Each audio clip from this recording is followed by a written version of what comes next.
Dear friends, जैसा कि आप लोग को पता है कि सीएसआईआर की वैकेंसी अलग अलग लैबों की आ रही है और ये वैकेंसी इसलिए आ रही है क्योंकि मिनिस्ट्री ऑफ फाइनेंस का ऑर्डर है कि जो भी पोस्ट 5 साल से वैकेंट हैं उनको जल्दी से जल्दी फिल कर लिया जाए। और ये जुलाई तक सारी वैकेंसी आ जाएंगी, फिल हो जाएंगी, ऐसा डिपार्टमेंट का कोशिश है।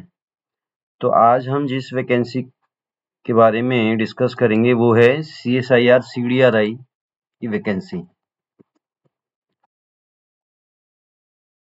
तो सीएसआईआर सीडीआरआई के ऑफिशियल वेबसाइट पे आप जाइए और वहाँ पे वैकेंसी सेक्शन में ये आपको जेएसए की वैकेंसी दिखाई देगी।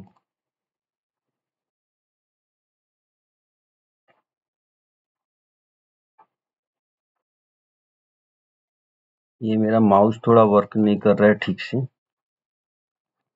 तो ये अगर मैं इम्पोर्टेंट डेट्स के बारे में देखूं तो ये एप्लीकेशन जो है वो 10 फरवरी को स्टार्ट हो गया था और 10 मार्च 2025 को ये क्लोज हो जाएगा। एडवर्टाइजमेंट नीचे यहाँ आप देखेंगे कि एडवर्टाइजमेंट दिया हुआ है। यहाँ ये स्टेप्स बताए गए हैं कैसे अप्लाई करना है, फी पेमेंट के प्रोसीजर हैं और ये एप्लीकेशन फॉर्म या उसका रेप्लिकेट है। तो हम एडवर्टाइजमेंट देखते हैं कि क्या क्या क्राइटेरिया है और किस तरीके से ये आपको इन सारी चीज़ों को भरना है। तो हम लोग शुरू से देखते हैं। तो सबसे पहले आप ये देखें कि ये जो फॉर्म है, जैसा कि मैंने बताया कि ये 10 फेब को स्टार्ट हुआ था और 10 मार्च को बंद हो जाएगा। डेट ऑफ रिटन एग्जाम जो है वो सीडीआरआई के वेबसाइट पे मिलेगा और वहाँ पे जब कमिटी डिसाइड कर लेगी, सारे जो एप्लीकेशन शॉर्टलिस्ट हो जाएंगे तो वहाँ पे आपको डेट ऑफ एग्जाम मिलेगा। एडमिट कार्ड भी वहाँ पे मिलेगा।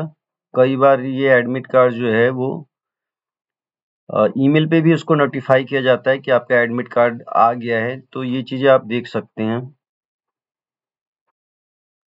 पोस्ट की बात करें तो जेएससी की जो पोस्ट है वो टोटल 7 पोस्ट है, जो कि पे लेवल 2 की पोस्ट है और एजुकेशनल क्वालिफिकेशन जो है वो 10+2 है। इसमें टाइपिंग जो है वो प्रोफिशिएंसी टेस्ट जो है वो क्वालिफाइंग नेचर का है, जिसमें इंग्लिश टाइपिंग में 35 वर्ड पर मिनट चाहिए और हिंदी टाइपिंग में 30 वर्ड पर मिनट चाहिए। अपर एज लिमिट 28 ईयर्स है। हालांकि कुछ कैटेगरी के लिए रिलैक्सेशन है तो वो आप देख सकते हैं। जूनियर स्टेनोग्राफर की टोटल जो पोस्ट हैं वो 4 हैं। ये लेवल 4 की जॉब है और 10+2 इसकी एजुकेशनल क्वालिफिकेशन है। इसके अलावा हिंदी या इंग्लिश में शॉर्ट हैंड चाहिए। तो ये आप देख रहे हैं कि इसमें लिखा हुआ है कि जो आपको शॉर्ट हैंड चाहिए वो या तो हिंदी में होना चाहिए या तो इंग्लिश में होना चाहिए। अपर एज लिमिट 27 ईयर्स है। एग्जाम की बात करें तो जेएसए का जो एग्जाम है, जेएसए का जो एग्जाम स्ट्रक्चर है उसमें पहला क्वालिफाइंग एग्जाम है जो कि मेंटल एबिलिटी टेस्ट है और पेपर 2 और पार्ट 2 का जो एग्जाम है जिसमें 2 पेपर हैं उसके बेस पे आपका मेरिट बनता है। वैकेंसी डिटेल्स को देखें तो जेएसए जनरल की 4 पोस्ट हैं, जेएसए फाइनेंस एंड अकाउंट्स की 2 पोस्ट हैं और जेएसए एसएनपी की 1 पोस्ट है। तो टोटल 7 पोस्ट हैं। अब बच्चे कई बार पूछते हैं कि क्या प्रायोरिटी डालें हम, तो जनरल की सीटें आगे चल के ज़्यादा होती हैं तो आप जनरल प्रायोरिटी डाल सकते हो। इसके अलावा आपका बैकग्राउंड क्या है, आपने 12th में किस साइड से पढ़ाई की है, कॉमर्स से किया है या आपके सब्जेक्ट जनरल थे या आपने ग्रेजुएशन किससे किया है, इस पे भी ये डिपेंड करते हैं। तो ये आपके ऊपर है, आप क्या डालें। जूनियर स्टेनोग्राफर की टोटल 4 पोस्ट हैं। एप्लीकेशन फी 500 है for unreserved OBC and EWS candidate, for women SC ST एंड PW physical person with disability, ex serviceman और CSIR कैंडिडेट के लिए नील है। एज रिलैक्सेशन यहाँ बताया गया है कि शेड्यूल कास्ट के लिए 5 ईयर्स है, अदर बैकवर्ड क्लास के लिए 3 ईयर्स है, person with benchmark disability 10 years है। तो ये सारी चीजें। डिपार्टमेंटल कैंडिडेट्स के लिए नो एज लिमिट है। पेपर एग्जाम पैटर्न की बात करें तो JSA का जो पैटर्न है, पहला ये तो computer based objective type multiple question आएंगे पहले पेपर में। 200 क्वेश्चन होंगे, 2.5 घंटे का पेपर होगा। बाइलिंगुअल है, हिंदी और इंग्लिश में दोनों में ही होगा। 100 क्वेश्चन पार्ट 1 में 100 क्वेश्चन मेंटल एबिलिटी टेस्ट के हैं। हर क्वेश्चन 2 मार्क्स का है और इसमें कोई नेगेटिव मार्किंग नहीं है। मेंटल एबिलिटी टेस्ट में general intelligence, quantitative aptitude, reasoning, ये सारी चीजें आएंगी।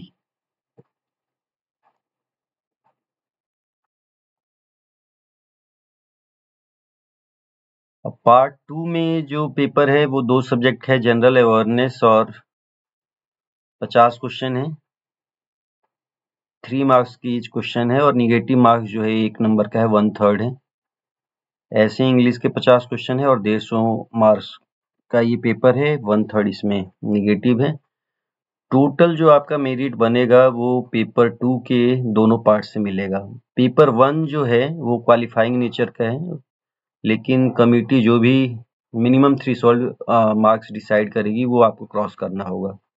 स्किल टेस्ट इंग्लिश का जैसा मैंने बताया 35 वर्ड्स पर मिनट का है और हिंदी का जो है वो 30 वर्ड्स पर मिनट का है, जो कि मंगल फॉन्ट पे होगा। और कई बच्चों का क्वेश्चन ये होता है कि पहले पेपर होगा या पहले टाइपिंग, तो ये टोटली डिपेंड करता है कि कमेटी क्या डिसाइड करती है। हालांकि हम लोगों ने जब पेपर दिया था उस समय टाइपिंग पहले हुई थी और रिटन एग्जाम बाद में हुआ था। ज्यादातर CSIR के लैब इसी पैटर्न को फॉलो करते हैं। मेरिट लिस्ट के बारे में मैंने बता दिया आपको कि पेपर 1 केवल क्वालिफाइंग है और इसमें आपको मिनिमम थ्रेशोल्ड मार्क्स आपको लेकर आना है।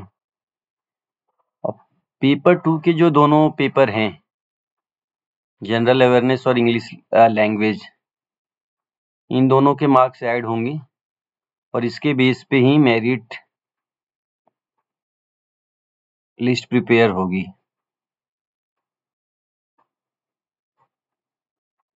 इसके बाद अगर स्टेनोग्राफर की मोड एग्जामिनेशन को देखें तो इसमें शॉर्ट हैंड है इंग्लिश या हिंदी में, और उसके साथ रिटन एग्जामिनेशन है, एक पेपर है इसमें केवल, जिसमें जनरल इंटेलिजेंस और रीजनिंग के 50 क्वेश्चन हैं, जनरल अवेयरनेस के भी 50 क्वेश्चन हैं, हर क्वेश्चन 1 मार्क का है, 1/4 निगेटिव मार्किंग है।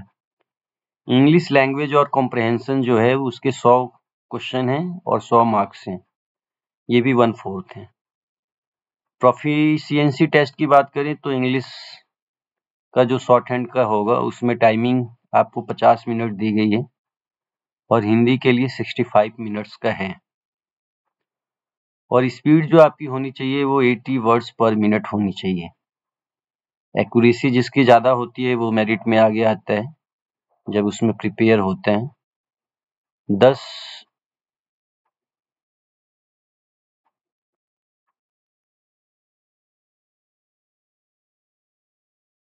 और इसके अलावा अगर आप बेनिफिट्स की बात करें, हाँ, अगर जो डिपार्टमेंटल कैंडिडेट्स हैं उनको नो ऑब्जेक्शन सर्टिफिकेट या इंटीमेशन टू द ऑफिस करना पड़ेगा, तभी वो इस एग्जाम को फिल कर पाएंगे।